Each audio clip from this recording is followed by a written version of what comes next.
Boa noite, internautas que acompanham a página do PT na Câmara pelas redes sociais. E também acompanha a página do deputado Zeca Dirceu pelo Instagram, pelo Facebook e pelo YouTube. Vocês que estão nos assistindo neste momento, a gente pede também que vocês compartilhem, comentem e curtam essa transmissão que está sendo feita agora pela página do PT na Câmara, pelo Facebook. A gente está começando agora o programa Transparência em Ação, que hoje vai abordar, entre outros assuntos, a recente pesquisa do Datafolha, que revela o descrédito da população brasileira com o governo do seu país. 80% dos brasileiros não confiam naquilo que é dito pelo presidente Jair Bolsonaro. Deputado, eu queria que o senhor comentasse com a gente o resultado dessa pesquisa que aponta, né, que revela um pouco do quadro em que se encontra o país, é isso? Boa noite a quem está nos assistindo. Primeiro agradecer você, Benildes, por estar aqui com a gente, fazendo esse bate-papo. Quero pedir já aí para quem está acompanhando a nossa transmissão para curtir, comentar, compartilhar, né, o nosso conteúdo ao vivo. Isso facilita muito, os seus seguidores vão acabar também ao vivo acompanhando aqui a nossa conversa. Eu, Benildes, não me surpreendo com o resultado da pesquisa. E eu acho que quem está assistindo pode comentar também. Há muito tempo a gente tem denunciado, tem desmascarado o presidente Bolsonaro, o seu conjunto de ministros, com uma série de mentiras.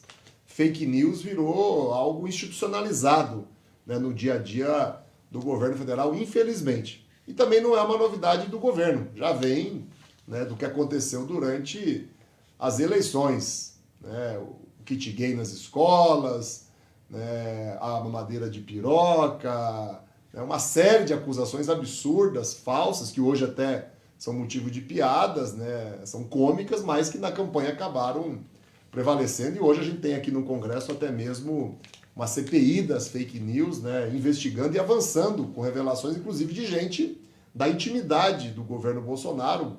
A ex-líder do governo, né, a Joyce Helfsman, né, acabou de fazer depoimentos aí que trazem fatos gravíssimos, né, sobre a mentira.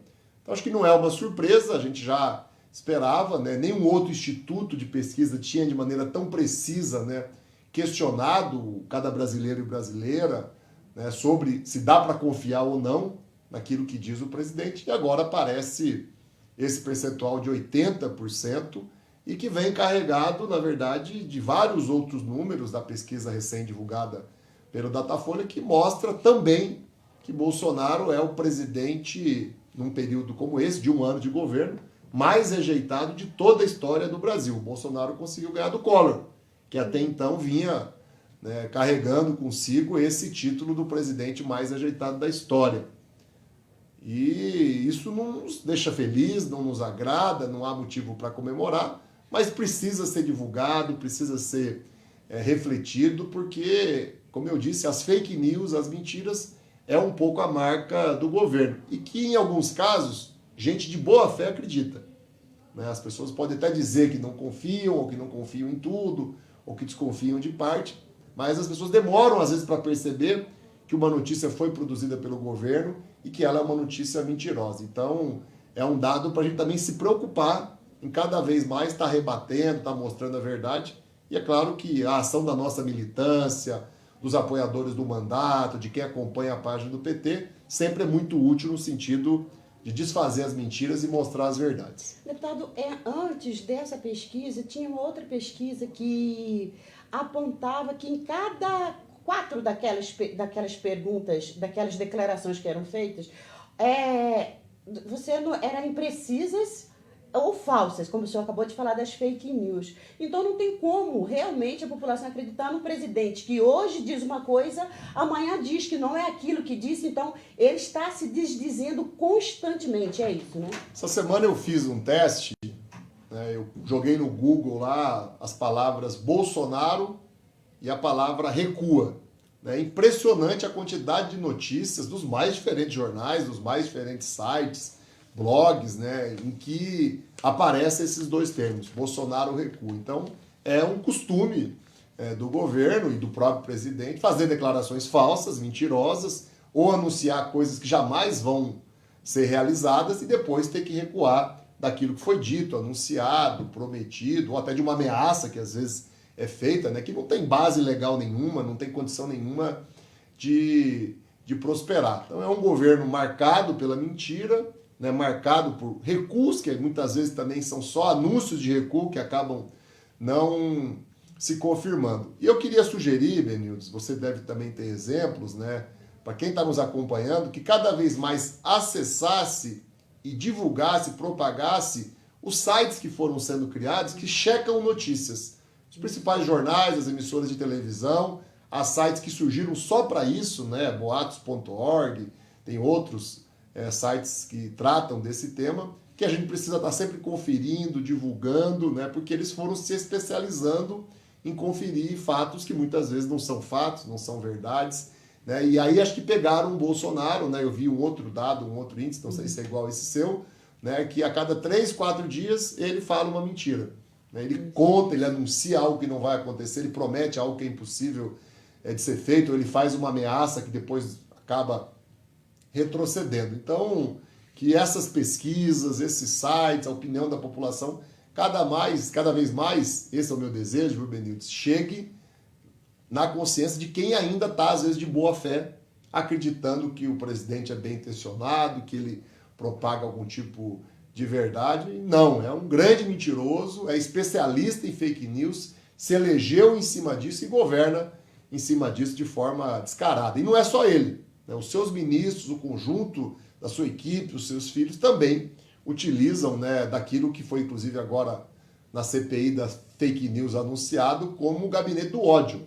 São milhares de robôs, dinheiro público, a denúncia foi essa, que está sendo usada a exaustão, estão torrando dinheiro público para, através de robôs, atacar a honra de quem pensa diferente, para denegrir adversários políticos, muitas vezes para ameaçar de morte, né, para fazer ilações quanto à honra das pessoas, em especial muitas mulheres, né, sendo atacadas por esse gabinete do ódio que Bolsonaro e seus filhos criaram e que muitas vezes tenta interferir até nas decisões aqui do Congresso, na maneira como a imprensa divulga as notícias, né? É um governo autoritário, é um governo que usa da violência, muitas vezes virtual, e que trabalha com a mentira.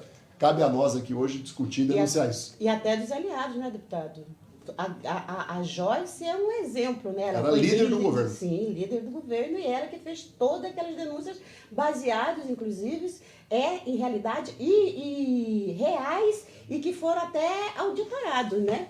Teve auditoria sobre toda a apresentação que ela fez. Queria fazer uma pausa aqui, Benildes, rapidinho, para a gente olhar aqui um pouco. O pessoal está me alertando aqui que já tem bastante gente, né, acompanhando a transmissão ao vivo, tanto pela minha página como pela página, né, do PT na Câmara. Agradecer quem está acompanhando. A gente vai tentar aqui ler alguns comentários, né, tanto na página do PT como na minha página. Né, e mais uma vez pedir que, além de comentar e curtir, você que está assistindo, faça aí o compartilhamento, porque é muito importante, né, para a gente chegar no número maior de pessoas. Então, mandar um abraço aqui ao Erinaldo Gomes, está com a gente também participando a Eliana Ribeiro, o Reni Bastos, a Gladys Helena Rossi, a Maria Vaz, Veralícia Nascimento, está com a gente uma infinidade aqui de pessoas, e essas são as que estão no meu último momento aqui dos comentários, das curtidas, mas desde já fica então o agradecimento. Depois eu vou dar uma olhadinha aqui, né, na página também do PT na Câmara, que com certeza deve ter muita gente acompanhando a transmissão. Então, deputado, para o senhor ver como que esse é um assunto que mexe muito com as pessoas, né? A história das notícias falsas que levaram à presidência alguém que não tinha aquela, vamos dizer, não seria o bom, não é uma pessoa para estar no cargo em que está.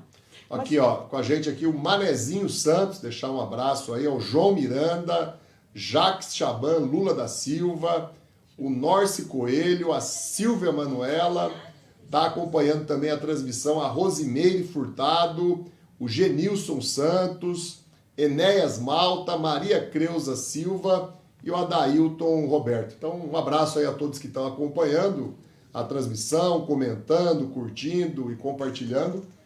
E vamos avançar aqui no nosso tema. Isso, então vamos mudar de assunto aqui, vamos falar um pouco sobre esse projeto de lei 3261 de 2019, que abre o caminho para a privatização do saneamento.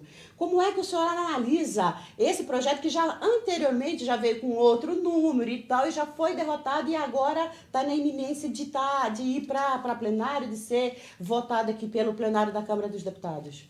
Nós estamos muito preocupados, né, com essa possibilidade de privatizar o saneamento, de privatizar a água, que é essencial para a vida, né, e da maneira como está sendo feito, sem nenhum tipo de critério que seja seguro para o interesse público, para o interesse da população, né, uma legislação que está carregada de intenção de só dar vantagens ao setor privado, não olha as empresas públicas que são boas, que funcionam, que dão lucro, né, um projeto que não está olhando o interesse do consumidor, né, o custo do acesso à água, o custo do acesso ao saneamento e principalmente os investimentos que tem que ser feito, né, não só em relação à água, mas principalmente em relação à coleta e tratamento de esgoto, de lixo, que nós temos ainda um índice muito ruim, né, na grande parte dos municípios e dos estados brasileiros. Nós estamos obstruindo, né, ou pelo menos tornando lenta a sessão do Congresso Nacional, porque a gente quer que, de fato, esse assunto fique para o ano que vem, né? Nós não achamos adequado agora,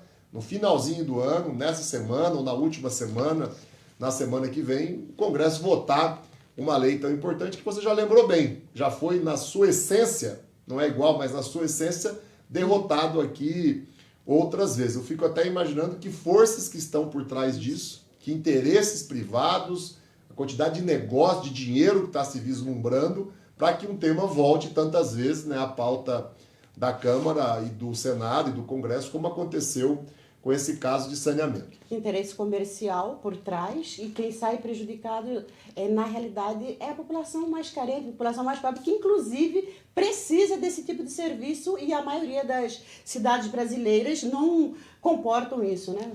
Importante informar as pessoas, e quem está ouvindo propagar isso, né, essa experiência, né, de privatizar, de transformar num negócio o saneamento e principalmente a água, né, que é vital para a vida, né, pelo mundo todo deu errado.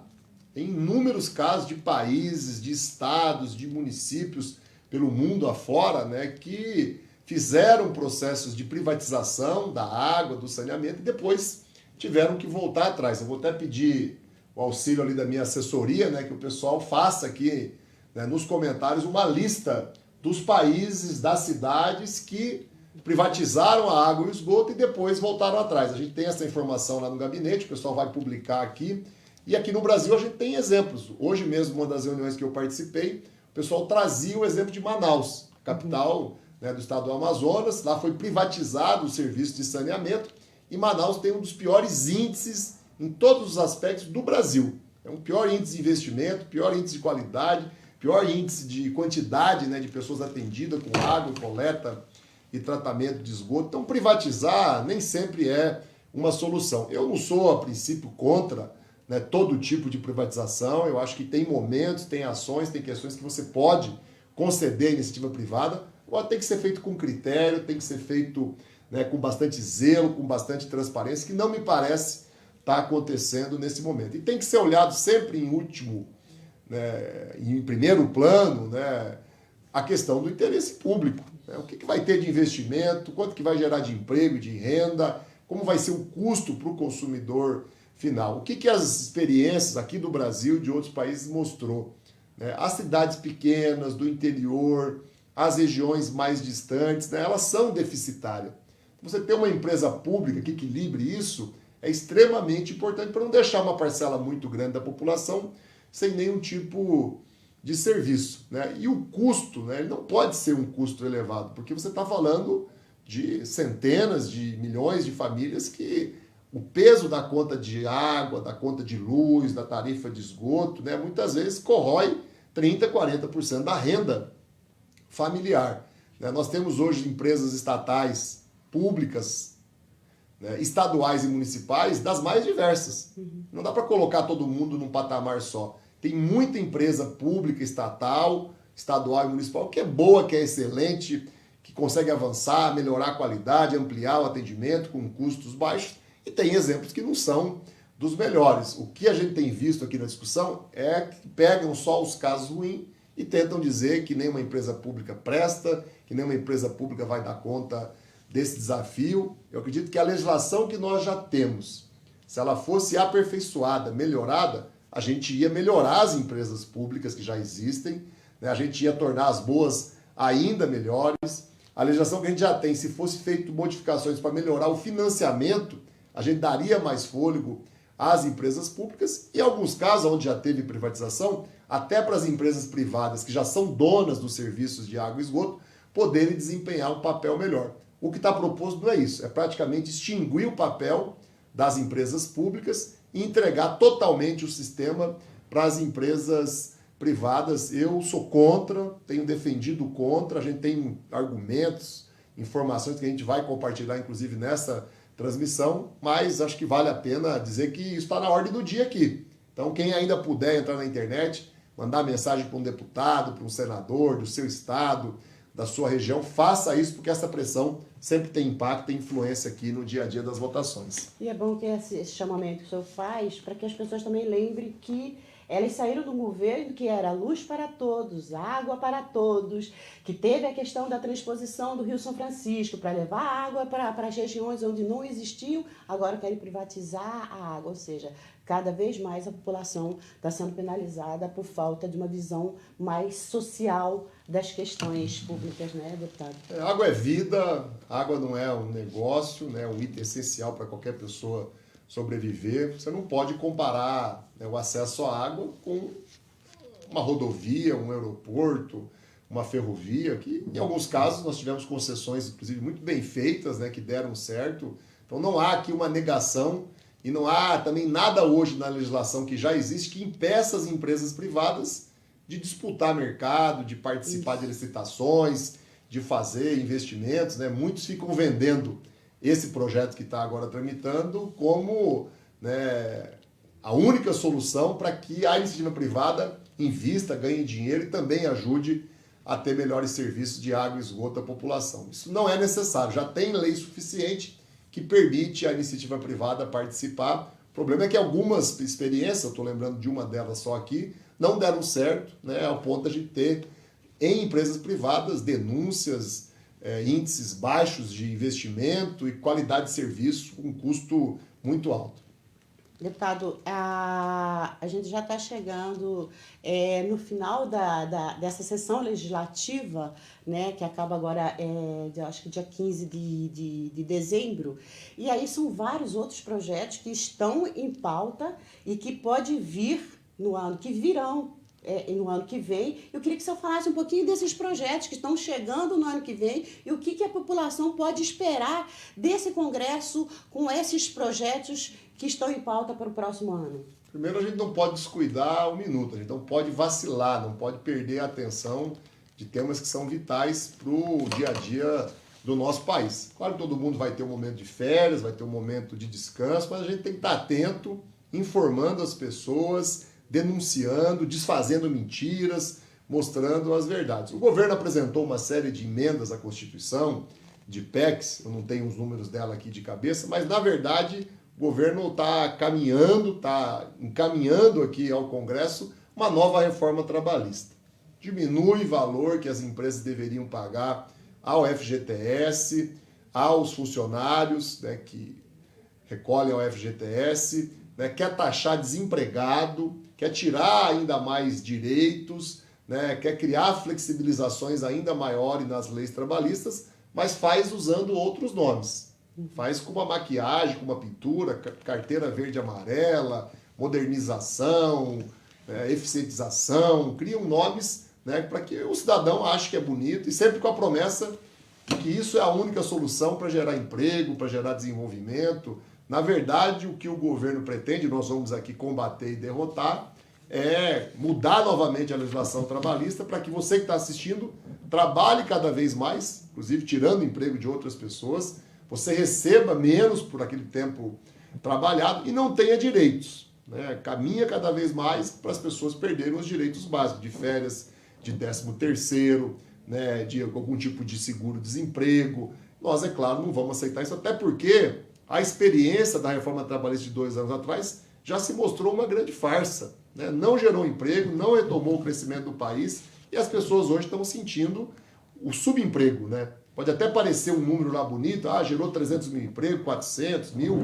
nesse ano, o que não é nada para um país que tem 13 milhões de desempregados e para um país que no passado já gerou num ano só 1 milhão, 2 milhões de emprego com carteira assinada. E naquela época era emprego de verdade, não era emprego como a gente tem hoje, que a pessoa trabalha de manhã à tarde e à noite e no final do mês não ganha nem sequer um salário mínimo porque está trabalhando por hora, está trabalhando trabalho intermitente ou está trabalhando como autônomo, né, como um microempresário, mas que na verdade é um subemprego disfarçado. O governo tem uma outra proposta aqui que me preocupa muito, e a gente tem que aproveitar dezembro, janeiro para reunir forças para derrotar em fevereiro, que é a proposta que desindexa, desobriga, né, desvincula a execução do orçamento do país. O que o governo quer com isso? Tirar dinheiro da saúde e da educação, né, tirar dinheiro das áreas essenciais, né, dar uma cara de liberdade para o orçamento, mas que na verdade vai significar colocar mais dinheiro na mão dos bancos, de quem vive de juros, de quem vive de especulação financeira, ou subsidiar ainda mais, não é nem grandes empresários, são megas empresários, são poucos que conseguem ter acesso aos subsídios, são megas latifundiários, né, que não pagam imposto no país, que não querem pagar imposto, que sonegam, que fraudam, né, o imposto no nosso país. Então o governo quer tirar os percentuais de execução obrigatória, quer desvincular, quer desobrigar, para mexer no orçamento fora daquilo que a Constituição desde 88 tem garantido, que tem sido pouco, né? Hoje falta dinheiro para a saúde, falta dinheiro para a educação. Então acho que tem um conjunto de medidas que a gente vai estar alertando, discutindo, mas que a gente não pode esperar chegar a fevereiro. Nós temos que, em dezembro e janeiro, gastar energia explicando, esclarecendo, combatendo, denunciando, para que o Congresso não venha cometer nenhum equívoco novamente, deixando avançar essas propostas. Muita gente aí, Benilton, participando? É um pouquinho. Aí o pessoal está dizendo aqui, está falando um pouquinho da questão da carne, né? Que o pessoal está comendo ovo, é por conta do aumento exorbitante do preço da carne, né? E aí tem comentários sobre isso, que o Bolsonaro está comendo ovo, o Bolsonaro está comendo ovo, paz e com discurso, entendeu? E aí muitas laranjinhas por conta daquela história das denúncias do Laranjal aí, do Bolsonaro. E a gente vai falar para essas pessoas que estão comentando, deputado, que o senhor, assim que terminar, o senhor vai lá e vai responder as pessoas, vai estar interagindo com esse público seu, nosso, do PT na Câmara, das suas páginas, entendeu? Essa interação entre vocês. E, deputado, para... Aqui, deixa eu só mandar um alô, porque ela está pedindo aqui para a gente dar uma lembrada, né? A Luciana Mendes Barreto, um abraço grande aí, boa noite. Está com a gente o Pedro Faustino, a Claudete Rodrigues, o Sérgio Vieira, está com a gente também a Maria Cristina Cabral, o José Rodrigues da Silva e o Olimar Oliveira. O Olimar Oliveira está lá no Ceará. Então um abraço a todos aí. Pedir que quem está curtindo e comentando também faça o compartilhamento, para que a gente leve essas informações, um pouco desse debate, dessa provocação sobre esses assuntos para um número cada vez maior de pessoas.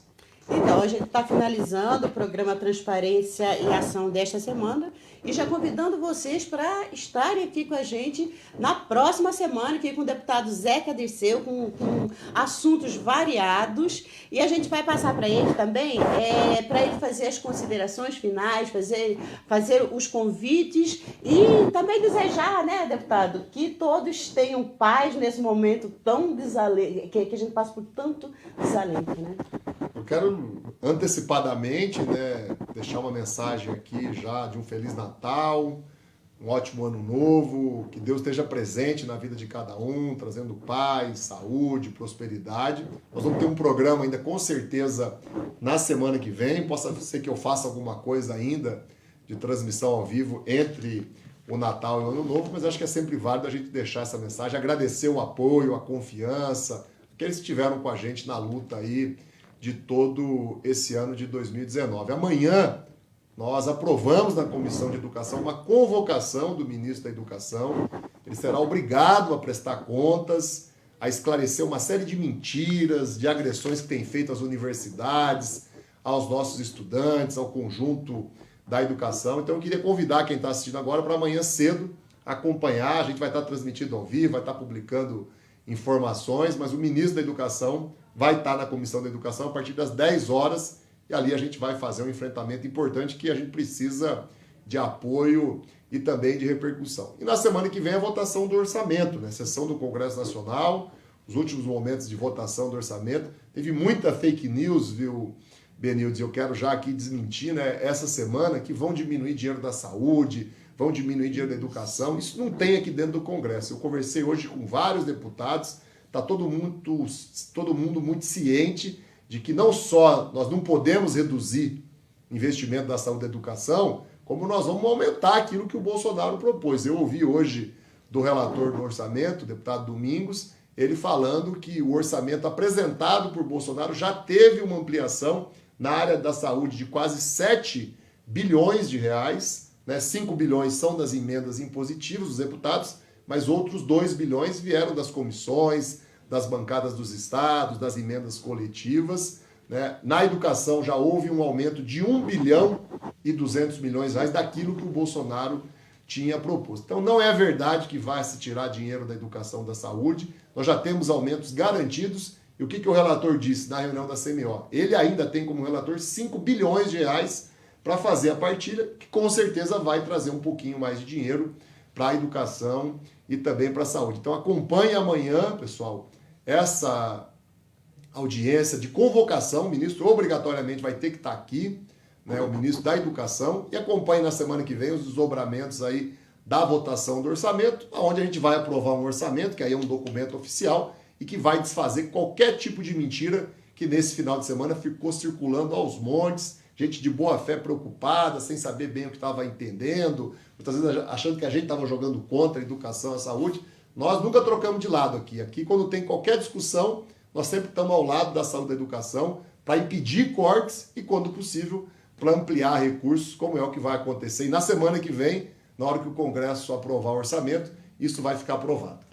É isso, muito obrigada a todos que acompanham a página do PT na Câmara e as páginas do deputado Zeca Dirceu. Aqui vocês têm a verdade da forma como ela acontece no Congresso Nacional com os nossos parlamentares de esquerda. Então, boa noite a todos. Boa noite.